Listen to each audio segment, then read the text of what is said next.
आपके पोर्टफोलियो में जो फंड है वो अगर अंडर परफॉर्म कर रहा है और आप चाहते हैं एक फ्रेश नया फंड चूज करना, तो ये दो फंड मैं इस वीडियो में बताने वाला हूं। कंपैरेटिवली बहुत न्यू है, ज्यादातर लोगों का पोर्टफोलियो में अभी तक ये फंड नहीं आया है, इसलिए AUM साइज बहुत छोटा है और इतने ही छोटे समय में ये लोग रिटर्न सिंस इंसेप्शन 30% से लेके 41% तक रिटर्न जनरेट कर दिया है।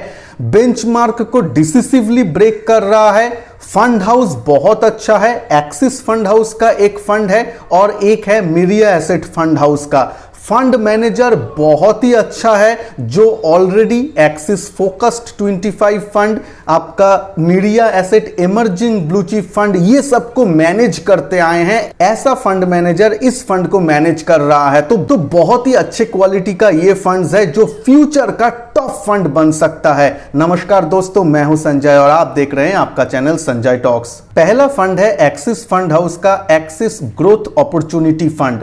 ये फंड 2018 में लॉन्च हुआ, तो ज्यादा देर नहीं हुआ है। इसका AUM साइज 3,900 करोड़ के आसपास है। एक्सपेंस रेशियो 0.5% है और एग्जिट लोड अगर 10% से ज्यादा यूनिट्स आप रिडीम करते हैं एक साल के अंदर तो 1% एग्जिट लोड देना पड़ेगा। ये तो हो गया बेसिक कुछ इंफॉर्मेशन, लेकिन फंड का USP मेन कैचिंग पॉइंट क्या है? मेन कैचिंग पॉइंट है इसका रिटर्न, इसका बेंचमार्क को बहुत मार्जिन से बीट करना और इसका पोर्टफोलियो। जैसे कि फंड सिर्फ 2-3 साल ही हुआ है, 2018 में लॉन्च हुआ है, तो इसका रिटर्न का लॉन्ग टर्म कोई हिस्ट्री नहीं है, लेकिन उसमें भी ये ऑलरेडी जो नेगेटिव साइकिल है कोविड फर्स्ट फेज का वो भी देख लिया और जो बुल साइकिल उसके बाद जो रिकवरी हुआ वो भी देख लिया। तो एक साइकिल तो कंप्लीट ऑलमोस्ट कर चुका है, हम बोल सकते हैं। रिटर्न अगर सिंस लॉन्च देखेंगे तो इसका रिटर्न 30% है। ये बहुत ही अमेजिंग रिटर्न है। अपने कैटेगरी में one of the best return 2-3 साल के अंदर ये निकाल के दिया है। अगर एक साल में अगर आप बेंचमार्क को बीट करने के लिए बोलेंगे तो ये फंड हैंडसमली बीट किया है अपना बेंचमार्क का रिटर्न को। और ये रिटर्न जनरेट करने के पीछे सिर्फ और सिर्फ इसका जो पोर्टफोलियो है उसका बहुत बड़ा हाथ है, क्योंकि इसका पोर्टफोलियो में इंटरनेशनल स्टॉक भी मौजूद है, विदेशों का वो स्टॉक भी लेके बैठे हैं। उसके बारे में डिटेल्स जानेंगे। पहले इसका फंड मैनेजर के जान लेते हैं।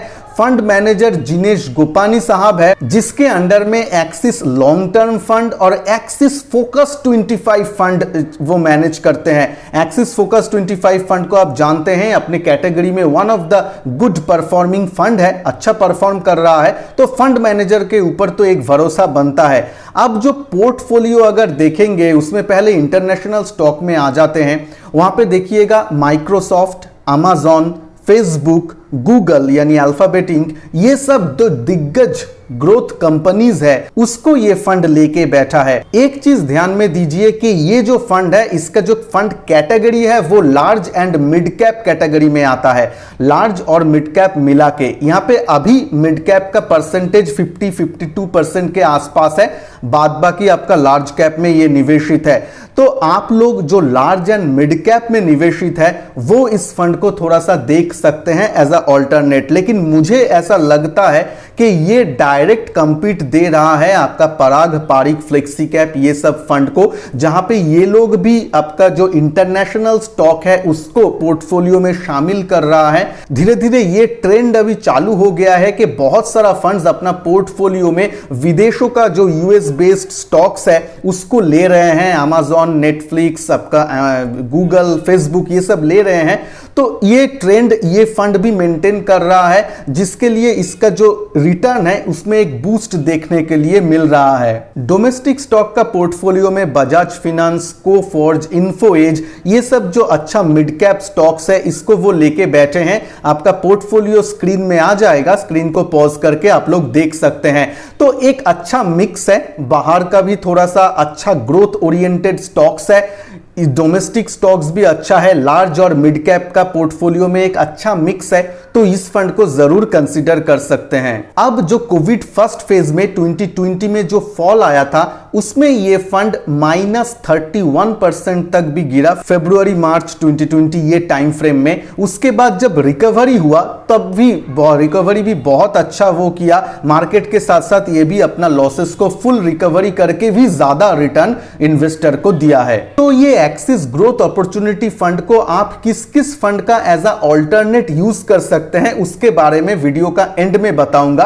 पहले सेकंड फंड को जान लेते हैं। सेकंड जो फंड है वो एक मिड कैप कैटेगरी का फंड है जो फ्यूचर में one of the top fund बनने का पूरा क्षमता रखता है। उसका नाम है media asset mid cap fund, जिसका लॉन्च 2019 में हुआ था और रिटर्न दिया है सिंस लॉन्च 41% से भी ज्यादा। इस फंड का फंड मैनेजर अंकित जैन है, जो नीलेश शुराना जी के साथ jointly media asset emerging blue chip fund को मैनेज करते हैं। Media asset emerging blue chip fund आप जानते हैं अपने कैटेगरी का वन ऑफ द दिग्गज फंड, नंबर 1 फंड बोल सकते हैं अपने कैटेगरी में, जो सालाना इन्वेस्टर को बहुत अच्छा रिटर्न दे चुका है। उसका ही fund manager, joint fund manager इस फंड को भी देख रहा है। तो आप समझ सकते हैं फंड मैनेजर के ऊपर कितना भरोसा हम कर सकते हैं, जिसके पास ऑलरेडी एक अच्छा फंड मैनेज करने का पूरी एक्सपीरियंस है। इसका AUM साइज 5,900 करोड़ के आसपास है। एक्सपेंस रेशियो डायरेक्ट प्लान में 0.46% है और एग्जिट लोड अगर आप एक साल से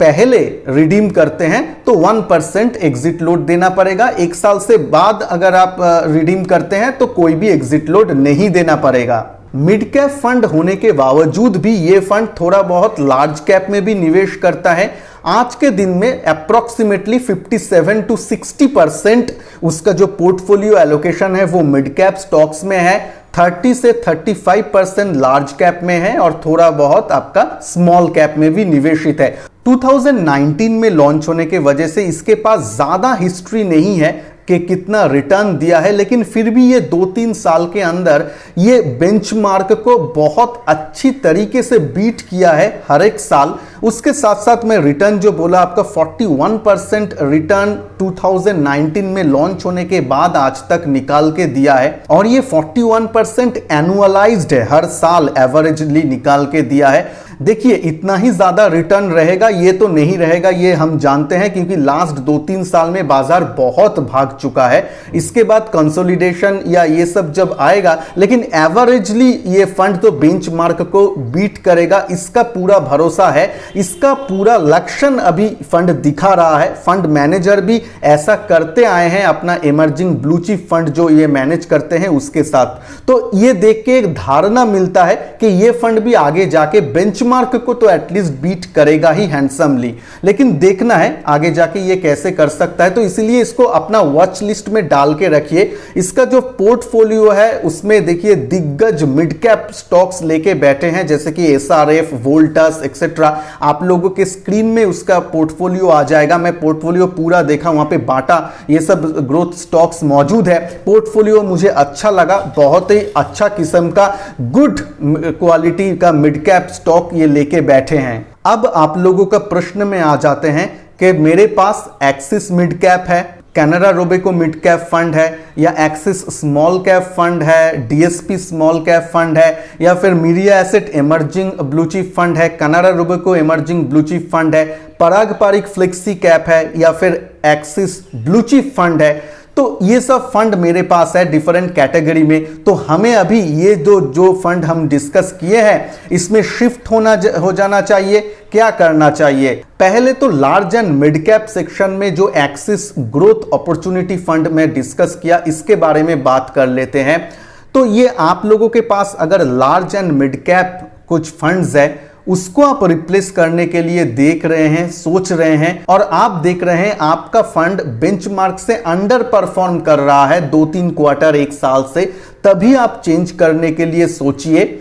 और अगर आपके पास एक वेल मेंटेन्ड फंड है, वो फ्लेक्सी कैप भी हो सकता है। मान लीजिए पराग पारिक एक है, कानाडा रोबेको का है, यूटीआई फ्लेक्सी कैप है, ये सब अगर फंड्स आपके पास मौजूद है तो अभी चेंज करना नहीं है, लेकिन ये एक्सिस ग्रोथ अपॉर्चुनिटी फंड को अपना वॉच लिस्ट में डाल के रखिए। इसको देखिए, नजर कीजिए कि ये कैसे परफॉर्म करता है। और अगर देखते हैं आपका फंड कुछ टाइम के लिए अंडर परफॉर्म करता है, कुछ टाइम मींस 1 या 2 दिन नहीं, 1 या 2 महीना भी नहीं, एटलीस्ट 1 या 2 क्वार्टर, 3 मंथ में 1 क्वार्टर होता है तो 6 महीने, 9 महीने, 1 साल, इतना तो देना ही चाहिए फंड को। उतने में अगर अंडर परफॉर्म कर रहा है तो आप चेंज करने के लिए जरूर सोचिए। और अगर आप एकदम नया फंड लेना चाहते हैं, लार्ज एंड मिड कैप में कोई कैटेगरी में कोई फंड आपके पास मौजूद नहीं है, तो आप ये फंड को एक्सिस ग्रोथ अपॉर्चुनिटी को जरूर कंसीडर कर सकते हैं। अब आ जाते हैं मिड कैप कैटेगरी में। मिड कैप कैटेगरी में देखिए बहुत लोगों के पास Axis mid cap fund, HDFC mid cap opportunities fund, ये सब फंड रहता होगा। तो उन लोगों को क्या करना चाहिए? जिन लोगों के पास specially HDFC mid cap opportunity fund है, उसका अगर परफॉर्मेंस से आप खुश नहीं है तो जरूर ये फंड को चूज करने के लिए सोच सकते हैं। जो मिरिया एसेट का मिड कैप फंड है, इससे आप रिप्लेस कर सकते हैं। एक बात ध्यान में रखिए, Mirae asset as a fund house थोड़ा सा एग्रेसिव फंड हाउस है, एग्रेसिवनेस के लिए जाना जाता है। उसका सभी जो फंड देखेंगे, उसका जो टाइप देखेंगे, वो लोग एग्रेसिव जाते हैं बहुत। तो आप अगर थोड़ा सा एग्रेसिव टाइप का इन्वेस्टर है तो ये फिट बैठते हैं, ये इसके बारे में जरूर ध्यान रखिएगा। जिन लोगों के पास Axis mid cap, Kotak mid cap, ये सब फंड मौजूद है, थोड़ा सा वॉच लिस्ट में रखिए, क्योंकि ये सब फंड का जो एयूएम साइज है वो बढ़ गया है, तो वो परफॉर्मेंस को ना हिट करे, उसके बारे में नजर रखिए। और मिरिया एसेट को वॉच लिस्ट में रखिए। अगर आप लोग कंफर्टेबल है स्विच करने में तो स्विच कर सकते हैं, लेकिन ये आपके ऊपर है। अभी भी वो fund axis mid cap specially under perform नहीं कर रहा है, अच्छा परफॉर्म कर रहा है, लेकिन आगे आने वाला 6 मंथ या फिर 9 महीना या 1 साल में अगर देखते हैं कि कुछ उसका परफॉर्मेंस हिट होता है, तो ये फंड को एज अ आप बैकअप रखिए, एज अ वॉच लिस्ट में डाल के रखिए। जैसे ही कोई आपको नया फंड लेना है या फिर आपको कुछ स्विच करना है, तो आप ये मिरिया एसेट मिड कैप फंड को जरूर कंसीडर कर सकते हैं। फिर मैं बोल रहा हूं, ये थोड़ा सा रिस्की और एग्रेसिव पोर्टफोलियो बनाता है ये मिरिया एसेट, तो थोड़ा सा वो वाला अपना रिस्क एपेटाइट को जान के ही इसमें निवेश करने के लिए सोच सकते हैं। कमेंट बॉक्स में जरूर कमेंट कीजिएगा कि आप लोग ये फंड के बारे में क्या सोच रहे हैं और आपका पोर्टफोलियो में कोई फंड अंडर परफॉर्म कर रहा है कि नहीं। चैनल में नए हैं तो नीचे जो रेड कलर का सब्सक्राइब बटन है उसको क्लिक करके पास में जो बेल आइकन है उसको भी क्लिक कर दीजिए, ताकि मैं जब भी न्यू वीडियो अपलोड करूं वो आप लोगों के पास पहुंच जाए। वीडियो को अगर अच्छा लगे तो लाइक शेयर जरूर कीजिएगा। चलिए मिलते हैं नेक्स्ट वीडियो में, तब तक के लिए जय हिंद, वंदे मातरम।